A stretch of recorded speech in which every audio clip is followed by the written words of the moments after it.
नमस्कार, आज की बड़ी खबरों में आपका स्वागत है। मैं हूं आपके साथ अंकिता। आज के बुलेटिन में बात करेंगे पटना में छात्रों का हल्ला बोल पर, बताएंगे आपको नितिन गडकरी ने दिया बड़ा बयान, दिखाएंगे आपको लद्दाख में निकला कैंडल मार्च और बुलेटिन के आखिर में देखेंगे अमेरिका में नौकरी चाहने वालों के लिए एक और बैड न्यूज आया सामने। लेकिन दिन भर की तमाम खबरों से पहले एक नजर सुर्खियों पर। दिल्ली में अगले 2 से 3 दिनों तक होगी भारी बारिश। संगम विहार और मोती बाग में भरा पानी, 20 राज्यों में आईएमडी का अलर्ट हुआ जारी।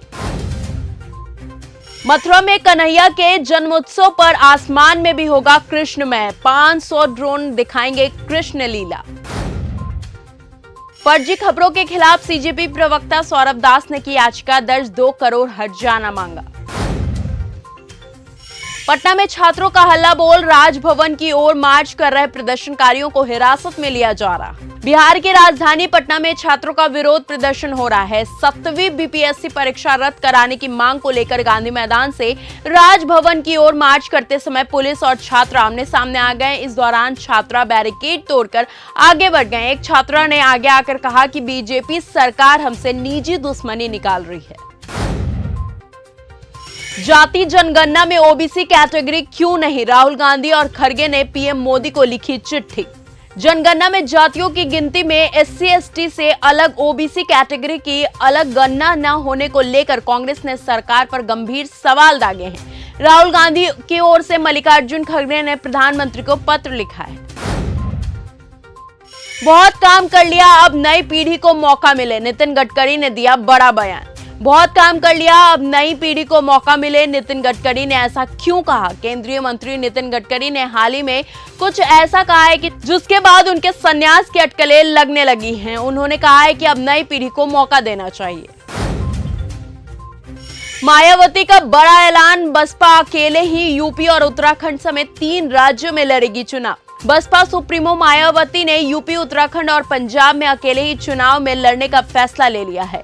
मायावती ने ट्वीट में एक प्रेस रिलीज शेयर की है जिसमें बताया है कि बसपा अकेले ही पंजाब, उत्तर प्रदेश और उत्तराखंड के चुनाव लड़ेगी और अच्छा रिजल्ट लाने का संकल्प भी लिया गया है। वो एक काला दिन था, फिर आंदोलन करने वाले हैं सोनम वांगचुक। लद्दाख में निकला कैंडल मार्च। सोनम वांगचुक ने 2025 हिंसा में मारे गए 5 युवाओं की याद में लद्दाख के लेह में कैंडल मार्च निकाला। उन्होंने कहा कि हमने एक छोटे से कैंडल मार्च के साथ शुरुआत की है।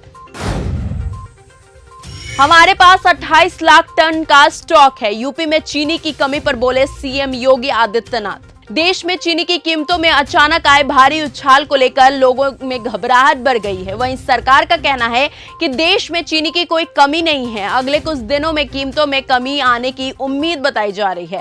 अब उत्तर प्रदेश के मुख्यमंत्री योगी आदित्यनाथ ने अपने प्रदेश में चीनी की उपलब्धता को लेकर कहा है कि यहाँ पर चीनी की कोई कमी नहीं है, हमारे पास 28 लाख टन चीनी मौजूद है। अदानी फाउंडेशन ने मुंबई पुलिस को 100 नई गाड़ियों के लिए दिए 15 करोड़ रुपए। प्रणव अदानी ने मुंबई पुलिस मुख्यालय का भी दौरा किया। मुंबई पुलिस फाउंडेशन ने कहा कि पुलिस बल की जरूरतों और सुरक्षा व्यवस्था को और मजबूत बनाने से जुड़े मुद्दों पर चर्चा हुई। पूजा के नाम पर धतूरे का धंधा, अमेजॉन, इंस्टामार्ट और बिग बास्केट का फूड लाइसेंस कुछ राज्यों में हुआ सस्पेंड। कर्नाटक खाद्य सुरक्षा एवं औषधि प्रशासन विभाग ने विषैले धतूरा फल और बीजों की कथित ऑनलाइन बिक्री को लेकर बड़ी कार्रवाई की है। विभाग ने अमेजन, स्विगी, इंस्टामार्ट और बिग बास्केट के फूड लाइसेंस अगले आदेश तक निलंबित करने के निर्देश जारी किए हैं। भीख मांगकर महिला ने नोटों के बोरे से भरा कमरा, मौत के बाद पैसे गिनने में छूट गए लोगों के पसीने।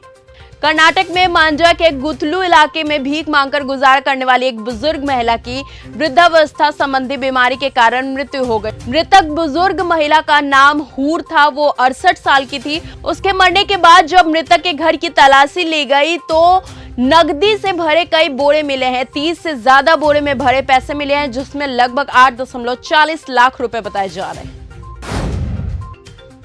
भारत में पहली बार गरजेगा दुनिया का सबसे एडवांस फाइटर जेट। पाक सीमा के पास 8 देशों को दिखेगा ताकत। भारतीय वायुसेना का तरंग शक्ति 2.0 26 सितंबर से 12 अक्टूबर तक होगा, जिसमें 8 देशों के लड़ाकू विमान हिस्सा लेंगे। इसमें पहले 9 से 22 सितंबर तक भारत जापान के बीच वीर गार्जियन 26 द्विपक्षीय अभ्यास होगा। पाकिस्तान में बहुमत नहीं, सेना के टुकड़ों पर पल रही है सरकार, कोरम पूरा करने लायक सांसद भी नहीं जुटा पाएंगे शहबाज। पाकिस्तान में शहबाज शरीफ सरकार की हालत खराब है, जनता का भरोसा न्यूनतम स्तर पर है, लोकतंत्र का दिखावा करने की कोशिश भी छोड़ दी गई है। ये सरकार बहुमत तो दूर, संसद में कोरम पूरा करने लायक भी सांसद नहीं जुटा पा रही है। अमेरिका जाने का क्रेज घटा, अंडर ग्रेजुएशन कोर्स में भारतीय छात्रों के आवेदन में 15% की आई गिरावट। अमेरिका में पढ़ाई करने आने वाले विदेशी छात्रों में सबसे ज्यादा छात्र भारत से होते हैं, लेकिन डोनाल्ड ट्रंप सरकार की सख्त इमिग्रेशन पॉलिसी की वजह से अब भारतीय छात्रों का क्रेज कम होता नजर आ रहा है। ट्रंप के बेटे की हत्या कहां करे, 96 करोड़ इनाम है। ईरान के सरकारी चैनल पर चला वीडियो, अमेरिका में मचा हड़कंप। ईरान की तरफ से पहले डोनाल्ड ट्रंप की पत्नी मेलानिया ट्रंप को धमकियां मिल चुकी हैं, लेकिन ऐसा लगता है कि ये पहली बार है जब उनके छोटे बेटे बैरन को सार्वजनिक रूप से निशाना बनाया जा रहा है। चीन की ये नई मिसाइल अमेरिका के पास उड़ रहे विमानों को बना सकती है निशाना, हवा में बदलती है रास्ता। चीन के पास दुनिया का सबसे बड़ा मिसाइल भंडार है। उनके पास 3150 से ज्यादा बैलिस्टिक मिसाइलें हैं और वो लगातार इसमें इजाफा करते जा रहे हैं। अमेरिका में नौकरी चाहने वालों के लिए एक और बैड न्यूज आया सामने। अब ट्रंप H-1B वीजा पर वसूलेंगे 1 करोड़ की फीस। अमेरिका में नौकरी करने का सपना देखने वाले लोगों के लिए बैड न्यूज है। डोनाल्ड ट्रंप की सरकार ने H-1B वीजा को लेकर एक बड़ा प्रस्ताव रखा है। इसके तहत हर साल तय सीमा के अंदर आने वाले सभी H-1 वीजा आवेदन पर $1,03,265 यानी कि करीबन 99 लाख रुपए के अलग फीस लगाई जा सकती है। तो फिलहाल आज के इस बुलेटिन में सिर्फ इतना ही। देश और दुनिया की तमाम खबरों के साथ बने रहे हमारे साथ और देखते रहें न्यूज गंगा। तब तक के लिए धन्यवाद। अगर आपको ये हमारा वीडियो पसंद आया हो तो इसे लाइक और शेयर करना बिल्कुल ना भूलें। साथ ही हमारे चैनल न्यूज गंगा को सब्सक्राइब और फॉलो जरूर करें ताकि देश और दुनिया की हर बड़ी खबर आप तक सबसे पहले पहुंचे।